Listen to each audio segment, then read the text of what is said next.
With Donald Trump's political star now ascendant, his past is being more carefully examined for clues to potential future behavior if he is elected president in 2016. That examination is turning up a seedy side of Trump's success in building his empire, his determined, deliberate, and continued use of the Fifth Amendment's eminent domain clause, along with the help of local authorities, to steal private property at substantial discounts for his own use.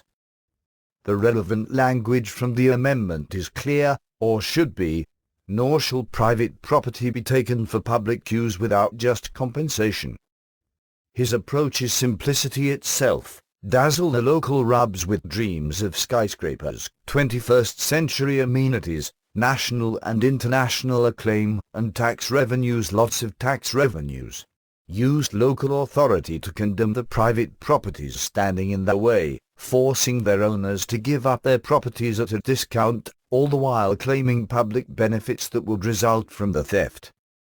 In 1994, when Trump promised to turn Bridgeport, Connecticut, a city of fewer than 150,000 residents, into a world-class center, he explained that with his money, and the assistance of local government officials, Bridgeport would become a national tourist destination by building a $350 million combined amusement park, shipping terminal and seaport village. Bridgeport is located on the Pequonnock River and Long Island Sound, an office complex on the east side of the harbor. According to the Hartford Courant, which reported on the event, Trump used the phrase world-class in almost every statement. At the announcement, socialist Mayor Joseph Ganim, Bridgeport has had an avowed socialist mayor for the last 24 years, yukked it up with the Donald, the two of them praising each other for each other's foresight and ingenuity, and speaking of returning Bridgeport to its glory days. The only problem was that 5 businesses in the city-owned Pleasure Beach occupied the parcel targeted by Trump and Ganim. The solution, explained the Courant. The city would become a partner with Trump Connecticut, Inc. and obtain the land through its powers of condemnation. Trump would in turn buy the land from the city. The entire development would cost the city nothing, Trump said, and no private homeowners will be affected because there were no dwellings on the land. Trump would own everything. Of course the business owners were expendable. Other than that, the entire project was going to be free. It didn't take long for the whole deal to unravel, but it perfectly illustrated Trump's style and attitude toward property rights. Easily the most controversial attempted takeover occurred just a year earlier, in Atlantic City. Vera Coking and her husband purchased a 3-story boarding house on South Columbia Place in 1961, not far from the beach. In the early 1970s, a developer offered them $1 million for their property so he could build a penthouse boardwalk hotel and casino. They turned down the offer and the developer began the project, working around their property. In 1993, after the developer failed to complete the project, Trump entered the picture, putting up the Trump Plaza Hotel and Casino. But Trump needed a parking lot for all those limousines that would be bringing wealthy guests to stay and gamble, and, once again, the Coking's property stood in the way. Like the previous developer, Trump offered Vera Coking, now a widow, $1 million, and once again she turned it down. This time Trump didn't just go away. His friends with New Jersey's Casino Reinvestment Development Agency filed suit, offering Coking $251,000 and threatening to evict her within 90 days if she didn't accept the offer.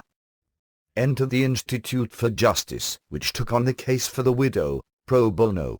He explained how the scam was supposed to work. And like most developers, Donald Trump doesn't have to negotiate with a private owner when he wants to buy a piece of property, because a governmental agency, the Casino Reinvestment Development Authority or CRDA, will get it for him at a fraction of the market value even if the current owner refuses to sell. After a developer identifies the parcels of land he wants to acquire and the city planning board approves a casino project, attempts to confiscate these properties using a process called eminent domain, which allows the government to condemn properties for public use. Increasingly, though, the and other government entities exercise the power of eminent domain to take property from one private person and give it to another. At the same time, governments give less and less consideration to the necessity of taking property and also ignore the personal loss to the individuals being evicted.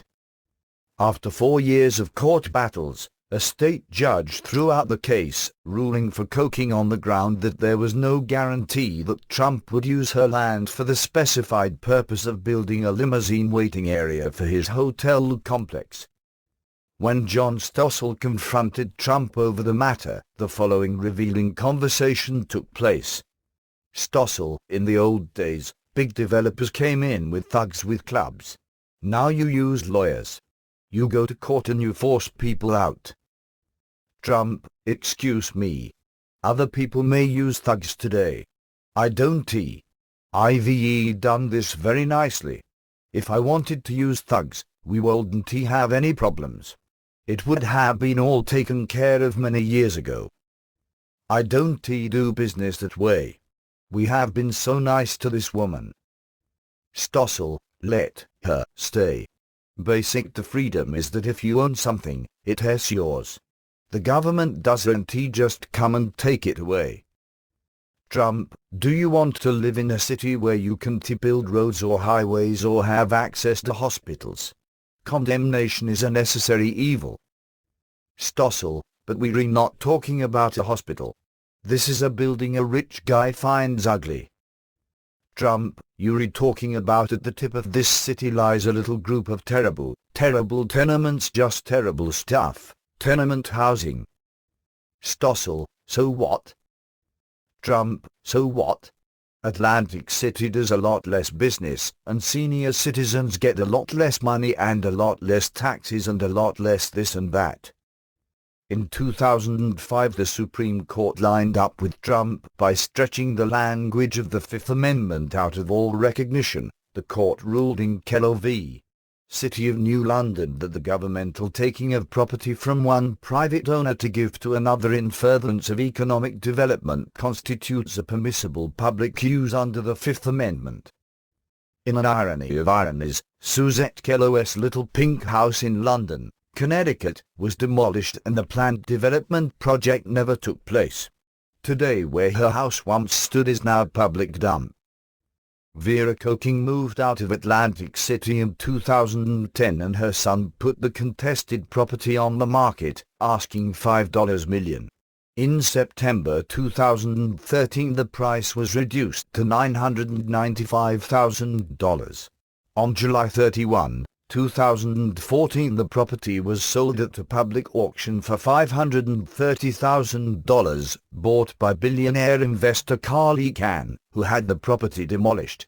And so it remains today, as the Trump Plaza Hotel and Casino was closed on September 16, 2014, due to lack of business. And limousines,